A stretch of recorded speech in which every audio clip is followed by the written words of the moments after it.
मान्य देवेंद्रजी यांना मी विनंती करतो की त्यांनी मार्गदर्शन करावं.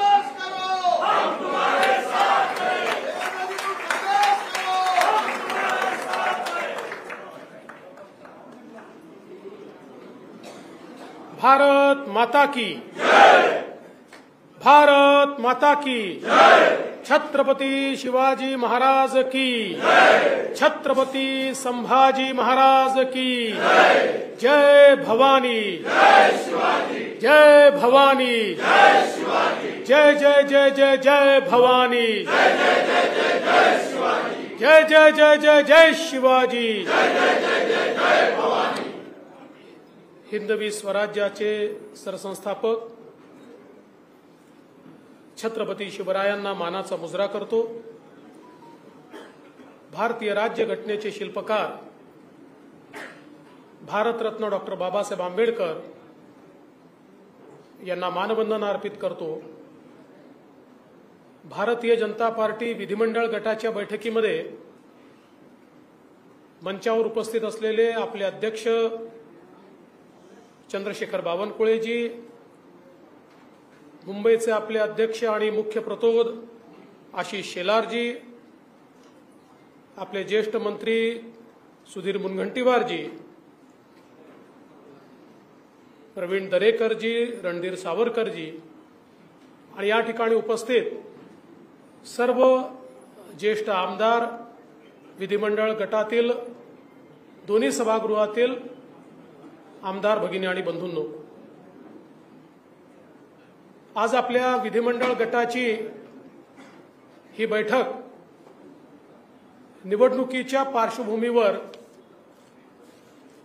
आपण या ठिकाणी आयोजित केली आणि ही बैठक आयोजित करताना एकीकडे आपल्या सगळ्यांच्या मनामध्ये प्रचंड आनंद देखील आहे. कालच देशाच्या इतिहासामध्ये सलग तिसऱ्यांदा प्रधानमंत्री बनणारे,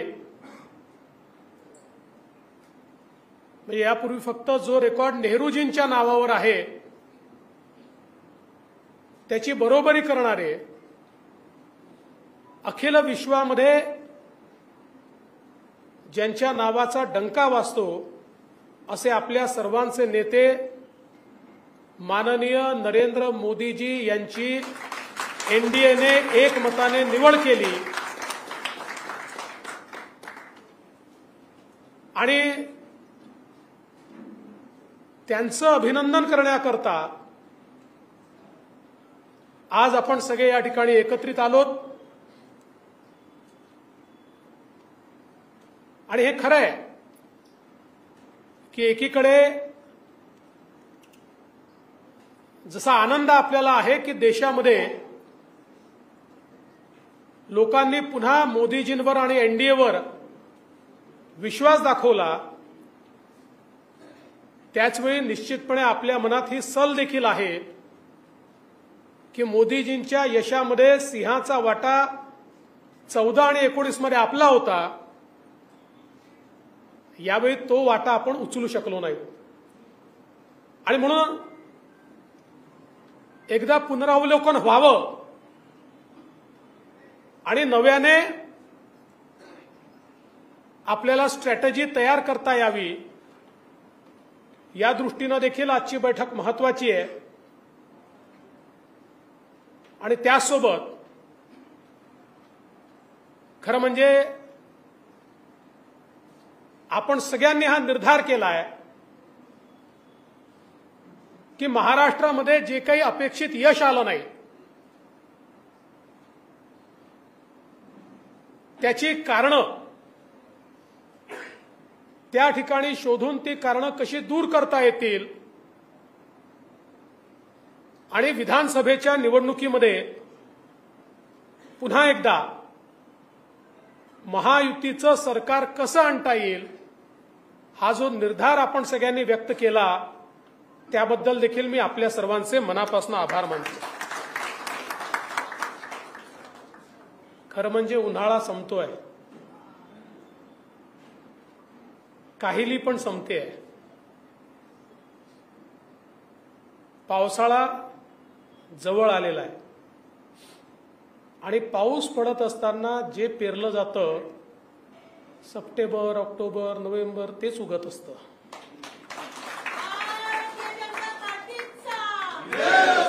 त्यामुळे आता नव्याने पेरण्याची वेळ या ठिकाणी आली आहे.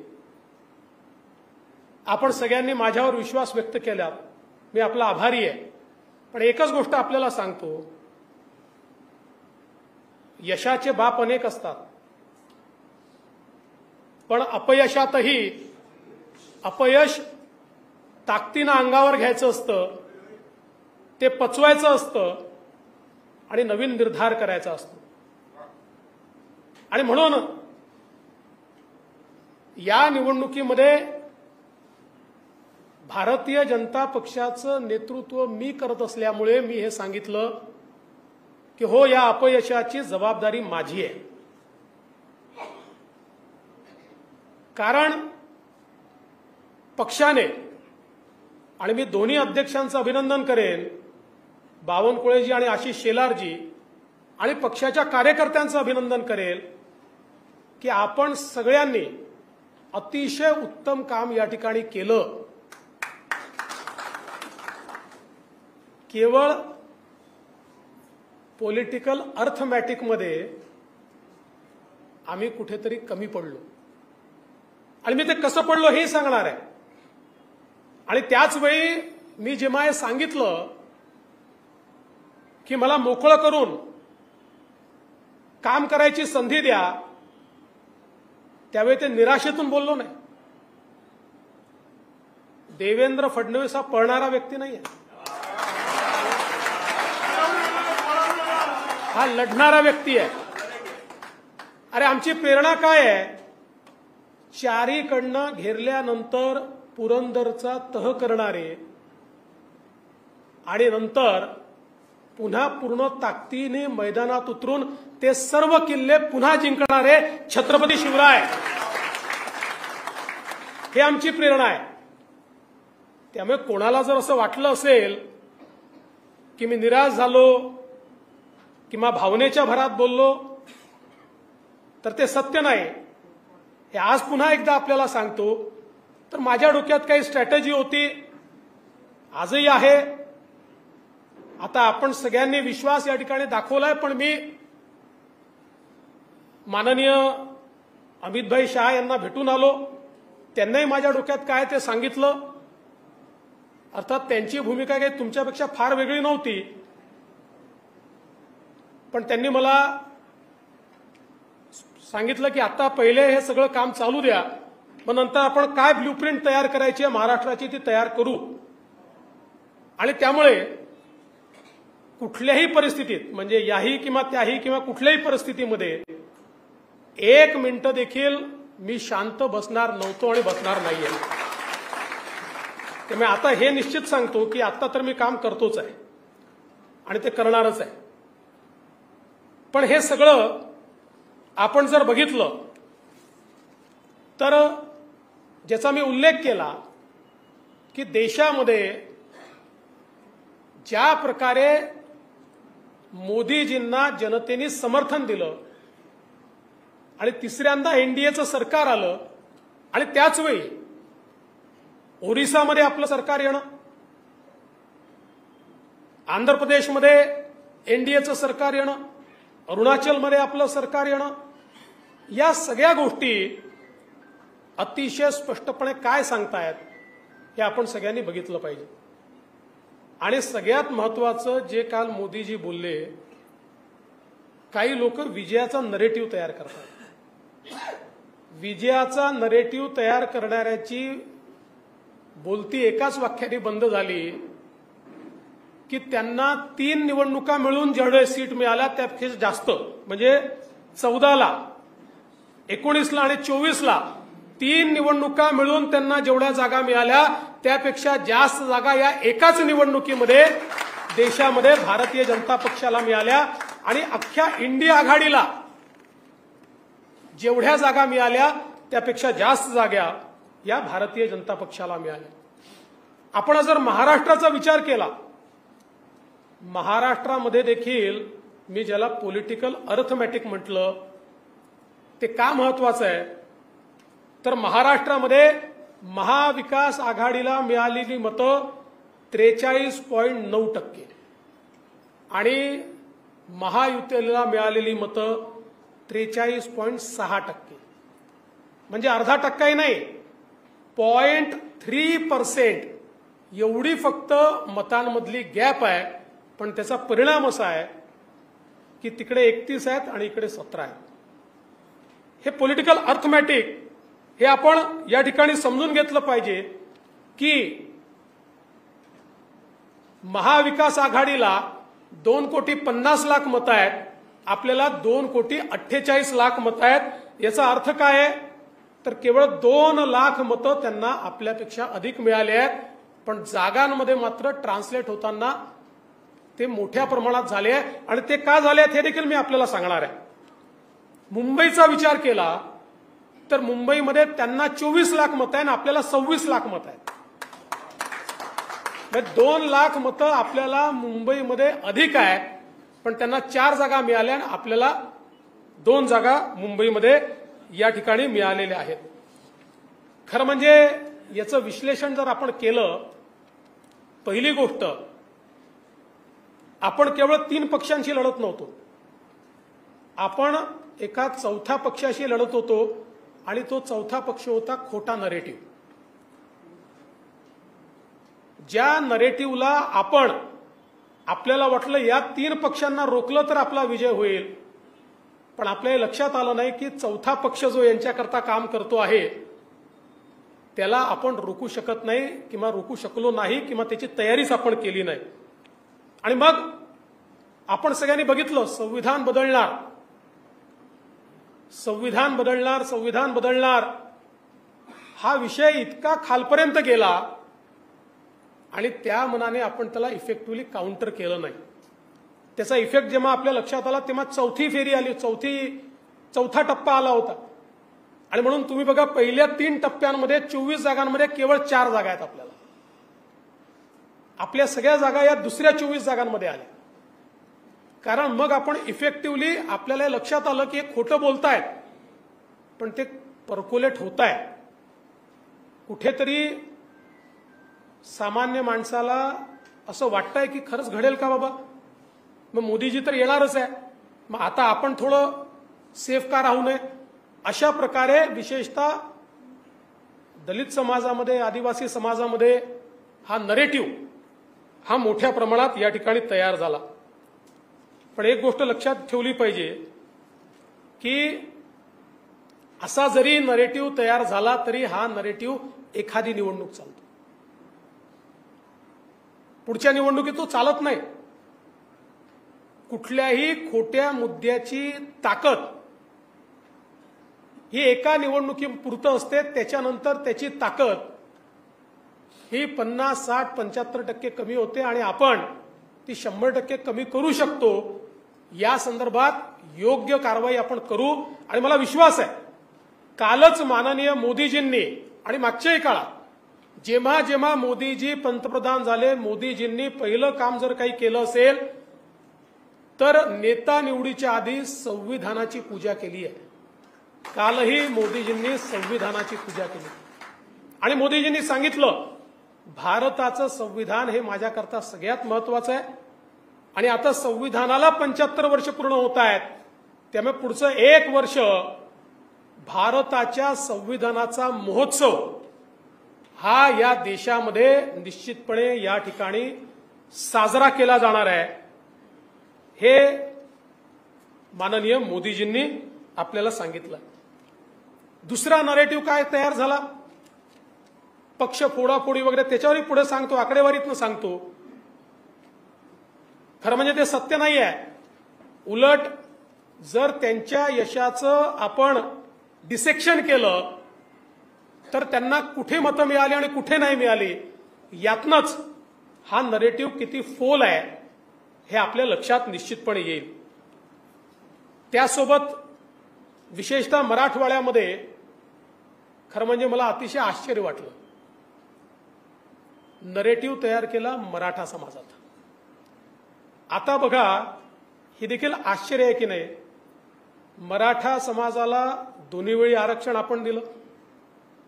मराठा समाजामध्ये त्या ठिकाणी सारथी संस्था असेल, अण्णासाहेब पाटील आर्थिक विकास महामंडळ असेल, फी सवलतीची योजना असेल, हॉस्टेलची योजना असेल, स्वाधारची योजना असेल, या सगळ्या गोष्टी या आपल्याच काळात झाल्या. आणि असं सांगितलं जातं आपल्याला की मराठा समाजाचा फटका पडला. आणि ज्यांनी 1980 पासनं मराठा आरक्षणाला विरोध केला, 80 पासनं ज्यांनी मराठा आरक्षणाला विरोध केला, त्यांच्या पडल्यात मतं गेली, त्यांच्याकडे मतं गेली. याचा अर्थ काय आहे? याचा अर्थ एवढाच आहे की हे पण टिकणार नाहीये, हाही बुद्धिबळ टिकणार नाहीये. हा जो काही नरेटिव्ह तयार करण्याचा प्रयत्न झाला आणि काही प्रमाणात यशस्वी झाले, फार मोठ्या प्रमाणात झाले असं नाही, कारण मोठ्या प्रमाणात जर यशस्वी झाले असते तर 43% मतं भाजपला मिळाले नसते. हा आपला जो मतदार आहे तो जर सगळा गेला असता तर 44% मतं आपल्याला मिळाले नसते. किंवा एकूण जर आपण 2019च्या मतांशी भाजपाचंच कंपॅरिझन केलं तर आत्ताच बावनकुळे साहेबांनी सांगितलं की आपले प्रत्यक्ष मतं हे त्यापेक्षा वाढले आहे. आणि टक्केवारीचा विचार केला तर 1% आपले कमी झाले, त्यापेक्षा जास्त मतं आपले 2019 पेक्षा कमी झालेले नाही. त्यामुळे हे जे काही नरेटिव्ह या ठिकाणी तयार करण्यात आले, मग एक नरेटिव्ह तयार केला की महाराष्ट्रातले उद्योग पळवले. खरं म्हणजे प्रत्यक्ष आकडेवारी जर आपण बघितली तर 2022-23ला आणि 2023-24ला दोन्ही आपल्या काळामध्ये महाराष्ट्र आपण इन्व्हेस्टमेंटमध्ये पहिल्या क्रमांकावर आणला. उद्धव ठाकरेंच्या काळामध्ये महाराष्ट्र हा खाली होता. उद्धव ठाकरेंच्या काळात गुजरात आणि त्यानंतर कर्नाटक क्रमांक 1 वर होतं.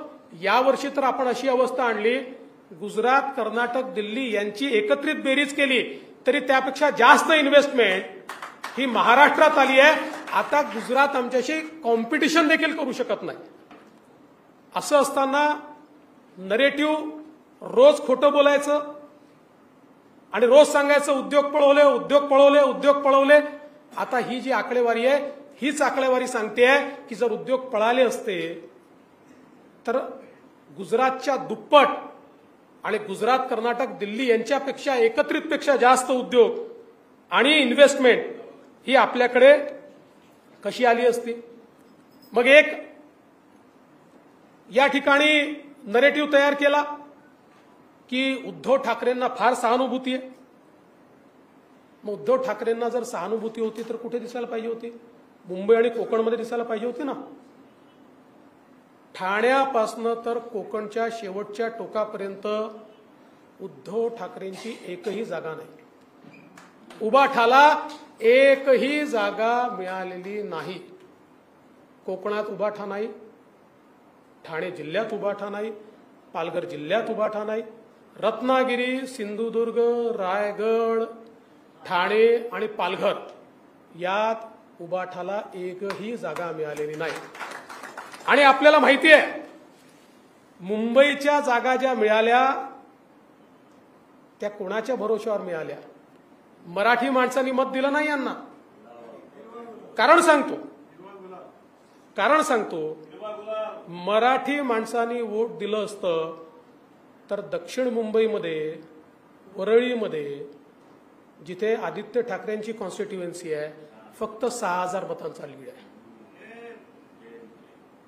मराठी माणसांनी मतदान जर त्या ठिकाणी केलं असतं तर शिवडीमध्ये यांनी 30, 35, 40,000 मतांची लीड घ्यायला हवी होती. जर मराठी माणसांनी मतदान त्यांना केलं असतं तर ईशान्य मुंबईमध्ये विक्रोळी आणि भांडूप पिऊन 60,000 मतांचा लीड त्यांनी घ्यायला पाहिजे होता. नाही घेऊ शकले. 7 आणि 8 हजारावर त्या ठिकाणी थांबले. याचा अर्थ मराठी माणूस त्यांच्यासोबत गेला नाही. पॉलिटिकल अर्थमॅटिकमध्ये त्यांनी केवळ एका विशिष्ट समाजाच्या मतांवर, काही जागांवर एखाद्या विधानसभेमध्ये इतकी प्रचंड आघाडी घेतली की त्याच्या आधारावर त्यांना निवडून येता आलं.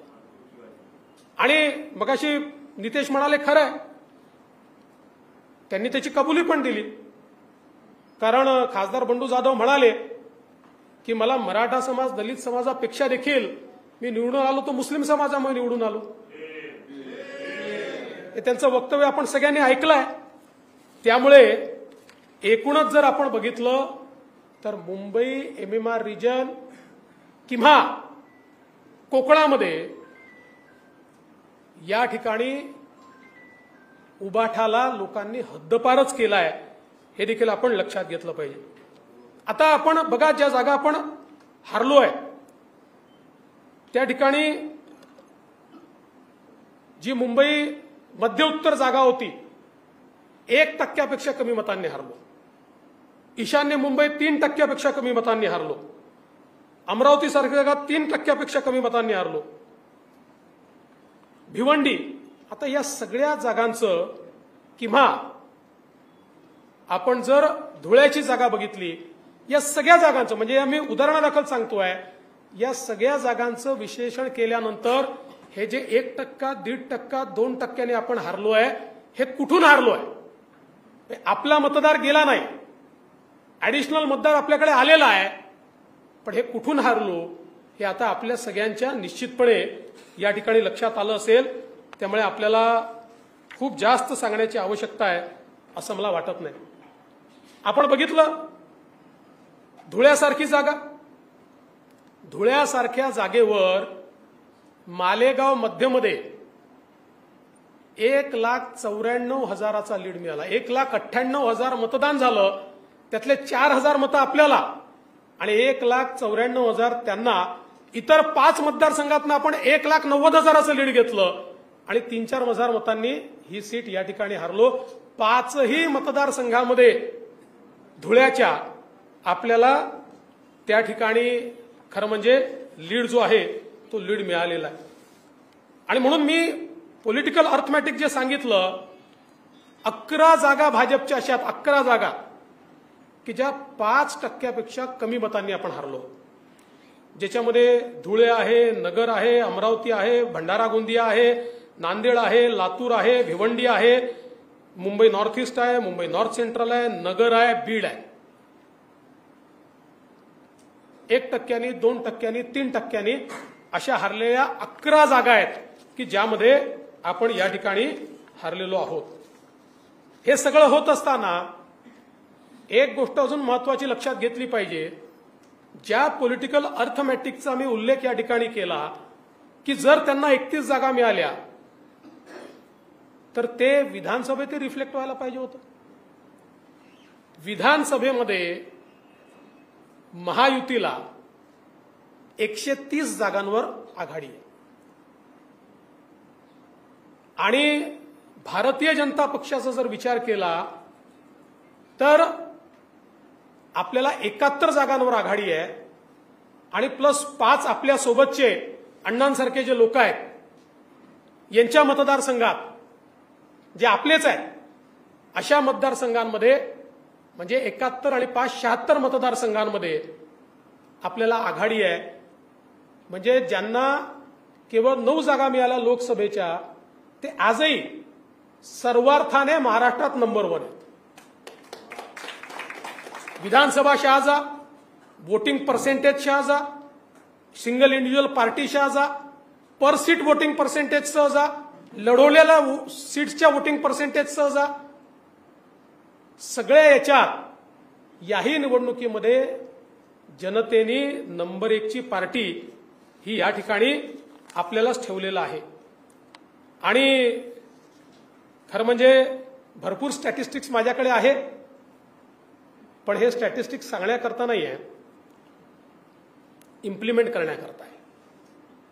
माझी तुम्हाला एकच विनंती आहे, कधी कधी पराजय होतो, पण पराजय झाल्यानंतर एकमेकाच्या डोक्यावर खापर फोडू नका. ठीक आहे, आपली काही मतं आहेत. आपल्यालाही काही ठिकाणी समन्वयाचा अभाव आढळला, तो टिपलेला आहे. तो काही जाहीरपणे बोलण्याची आवश्यकता नाही आहे. जो समन्वयाचा अभाव आपल्याला दिसलेला आहे त्या पक्षाच्या नेत्यांना मी सांगणार आहे की या मतदारसंघात या आमदाराच्या घेतल्यात या आमदाराकडे आम्हाला त्या ठिकाणी समन्वयाचा अभाव दिसला. आज वेगवेगळे नरेटिव्ह तयार होत आहेत. शेवटी आपली मदत आपल्या मित्रपक्षांना झाली आहे, मित्रपक्षांची मदत आपल्याला झालेली आहे. आज आपण जर बघितलं तर शिवसेनेसारखा आपला जो काही जीवाभावाचा मित्र आहे, शिवसेनेच्या ज्या काही 7 जागा निवडून आलेल्या आहेत, आज बुलढाणासारख्या जागेवर संजय कुटे, आकाश कुंडकर यांच्या मतदारसंघातली मतं तुम्ही बघा. इतक्या मोठ्या प्रमाणात ती मतं असती, त्या मतांमुळे त्या ठिकाणी फायदा झालेला आहे. इचलकरंजीमध्ये अण्णांच्या मतदारसंघात एकट्या 42,000 मतं आपल्याला त्या ठिकाणी जास्त आहेत. किंवा नॉर्थ ईस्टचा जर आपण विचार केला तर नॉर्थ ईस्टमध्ये आमच्या ठाकूरताईंच्या इथे 23,000ची लीड आहे, तेव्हा 48 मतांनी ती सीट आलेली आहे. आपण जर बघितलं तर आपल्या लोकांनी प्रामाणिकपणे मित्रपक्षांचं काम त्या ठिकाणी केलेलं आहे. त्यांच्या जागा जर आपण बघितल्या, मावळसारख्या जागेवर चिंचवडमध्ये आपल्याला अतिशय चांगली लीड आपण त्या ठिकाणी दिलेली आहे, पनवेलला आपण लीड दिलेली आहे. त्यामुळे याचं विश्लेषण, आणि त्याच वेळी जळगावसारखी आपली जागा जी आपण अत्यंत चांगल्या मताने जिंकलो आहोत, तिथे त्यांच्या आमदारांच्या मतदारसंघात चांगली लीड आपल्याला मिळालेली आहे.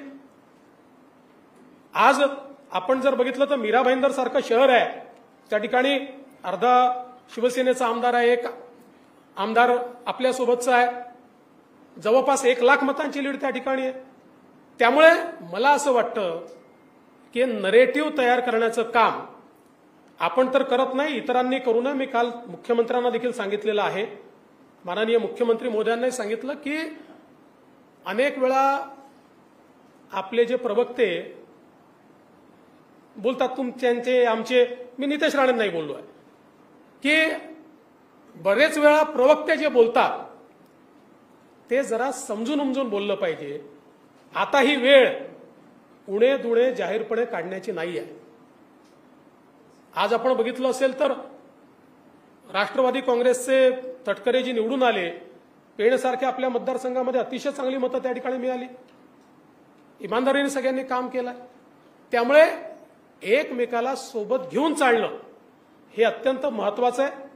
आणि म्हणून माझी अपेक्षा ही आहे की भारतीय जनता पक्षातर्फेही, आणि मी काल आम्ही बसलो होतो त्यावेळेस माननीय मुख्यमंत्री महोदयांनाही सांगितलं आणि अजितदादांनाही सांगितलं की आता वेगवेगळे विश्लेषण करू नका. आता एका सुरात सगळ्यांनी बोललं पाहिजे.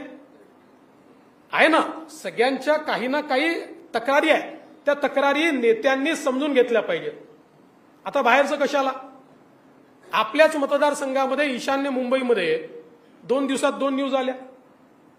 एक दिवस न्यूज आली मीरकोटेच्या कसे पडले, कोणी काम नाही केलं. मग दुसऱ्या दिवशी न्यूज आली दुसऱ्यांनी कसं काम नाही केलं. आता अशा प्रकारच्या बातम्या, या पेरण्याचं काम, या बातम्या त्या ठिकाणी जाहीरपणे आणण्याचं काम, या सगळ्या गोष्टी कुठेतरी पक्षाकरता योग्य नाही आहेत, महायुतीकरता योग्य नाही आहेत. म्हणून माझी आपल्या सगळ्यांना विनंती आहे, एकच गोष्ट लक्षात ठेवा, तुमच्या समोर मांडलेलं जे स्टॅटिस्टिक्स मी आहे, म्हणजे वेन वी परफॉर्म वर्स्ट असं जेव्हा म्हटलं जातं त्याही वेळी आपली ही स्थिती आहे.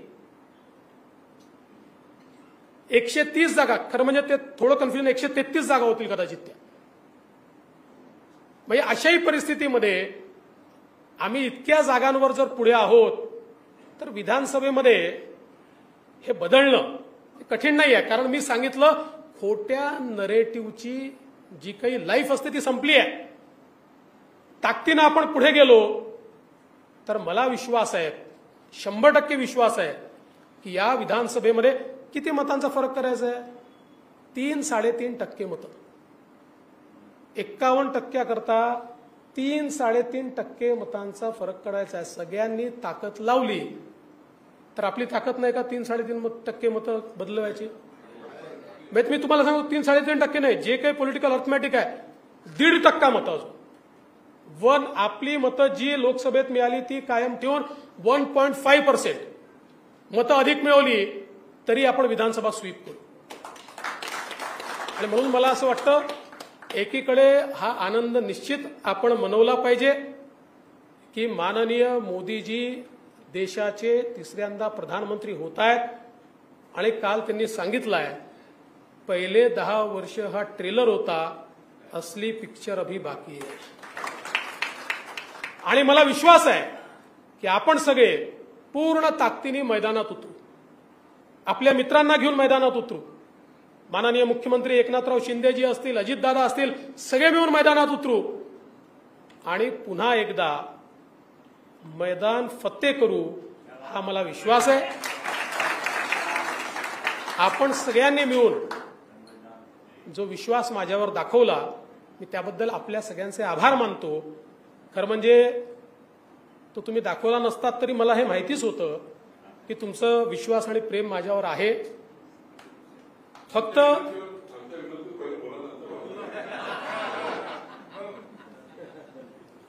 ते सगळं असं आहे की भारतीय जनता पार्टी एक आपली प्रक्रिया आहे, योग्य वेळी योग्य गोष्टी करू. आज मी तुम्हाला एवढं नक्की सांगतो की मी ज्या दिवशी निवडणूक संपली त्याच्या दुसऱ्या दिवशी कामाला लागलेलो आहे आणि आपल्याला कोणी कामापासून थांबवू शकत नाही. पूर्ण ताकदीने पुन्हा एकदा जोपर्यंत या महाराष्ट्रामध्ये महायुतीचा झेंडा रोवत नाही तोपर्यंत मी थांबणार नाही. तुम्ही पण थांबू नका अशी विनंती करतो आणि माझं बोलणं संपवतो. धन्यवाद. जय हिंद, जय महाराष्ट्र.